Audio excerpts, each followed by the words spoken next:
A me è arrivata una relazione da parte del primario dove veniva messo in evidenza una somministrazione differente rispetto ai protocolli e pertanto ho ritenuto opportuno, come si fa in questi casi, di fare una segnalazione alla procura. È stata la segnalazione del primario della medicina dell'ospedale di Feltri a spingere la procura di Belluno a voler far chiarezza sulla morte di padre Luigi Bassetto, 80 anni, originario di Roncade.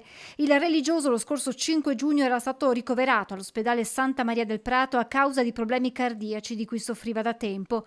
2 settimane più tardi, 19 giugno, il decesso. Era già stata fissata la data dei funerali, che si sarebbero dovuti celebrare questa mattina nella chiesa di Santa Maria Maggiore a Treviso, dove padre Luigi era stato parroco per 10 anni. Ma alla luce della relazione dell'USL 1 Dolomiti, la procura ha deciso di sospendere le esequie in attesa che venga eseguita l'autopsia. L'incarico sarà conferito lunedì mattina all'anatomopatologo Antonello Cirnelli.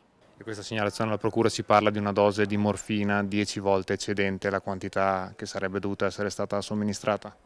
È tutto agli atti, non vorrei dire altre cose perché ritengo corretto che la giustizia faccia il suo corso. Intanto è stato iscritto nel registro degli indagati per omicidio colposo un infermiere dell'ospedale Feltrino. È prematuro trarre qualunque conclusione, lasciamo che la procura faccia il suo lavoro, spiega la dottoressa Marconato. Quali sono i vostri prossimi passi? Con la sospensione dell'infermiere, come si fa in questi casi.